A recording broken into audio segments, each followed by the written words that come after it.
पहला पाठ, अमीर लोग पैसे के लिए काम नहीं करते, पैसे को अपने लिए काम करवाते हैं। रॉबर्ट कियोसाकी की प्रसिद्ध पुस्तक रिच डैड पुअर डैड का पहला पाठ हमें यह सिखाता है कि अमीर लोग पैसे कमाने के पारंपरिक तरीकों से अलग सोचते हैं। लेखक के दो पिता हैं, एक उनके असली पिता पुअर डैड और दूसरे उनके मित्र के पिता रिच डैड। गरीब पिता शिक्षित हैं, अच्छी नौकरी करते हैं, लेकिन हमेशा आर्थिक तंगी में रहते हैं। वहीं अमीर पिता ज्यादा औपचारिक शिक्षा नहीं लेते, लेकिन धन कमाने और उसे बढ़ाने की समझ रखते हैं। मुख्य विचार एक, वेतन के पीछे भागना एक जाल है। लेखक बताते हैं कि ज्यादातर लोग नौकरी करते हैं ताकि उन्हें वेतन मिले और वे अपनी जरूरतें पूरी कर सकें। वेतन की सुरक्षा उन्हें एक चूहों की दौड़, रैट रेस में डाल देती है, जिसमें वे जीवन भर काम करते रहते हैं लेकिन वित्तीय रूप से स्वतंत्र नहीं हो पाते। 2, भावनाओं से नहीं सोच से काम लें। लोग डर, पैसे की कमी का डर और लालच, अधिक पाने की चाह से संचालित होते हैं।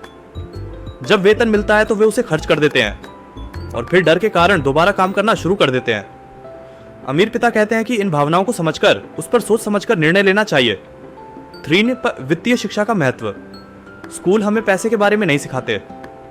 लोग पढ़ाई करते हैं, डिग्री लेते हैं, लेकिन यह नहीं सीखते कि पैसे को कैसे प्रबंधित किया जाए, निवेश कैसे किया जाए या संपत्ति कैसे बनाई जाए।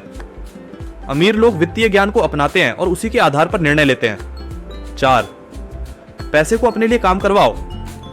अमीर लोग यह समझते हैं कि अगर आप केवल पैसे के लिए काम करते रहोगे तो आप कभी भी आजादी महसूस नहीं कर पाओगे। इसके बजाय वे संपत्ति, एसेट्स खरीदते हैं जो उनके लिए आय, इनकम उत्पन्न करती है, जैसे कि रियल एस्टेट, स्टॉक्स या व्यवसाय। 5वीं, सीखने की इच्छा रखो, काम से अनुभव लो। लेखक बताते हैं कि जब वे छोटे थे, अमीर पिता ने उन्हें बिना वेतन काम पर लगाया। यह सिखाने के लिए था कि असली ज्ञान और अवसर पैसे से ज्यादा मूल्यवान होते हैं। अनुभव से सीखने की मानसिकता ही भविष्य में सफलता की कुंजी है।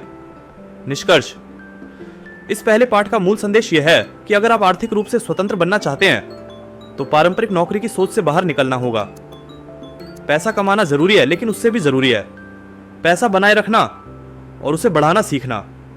आपको अपने दिमाग को प्रशिक्षित करना होगा कि कैसे पैसा आपके लिए काम करे।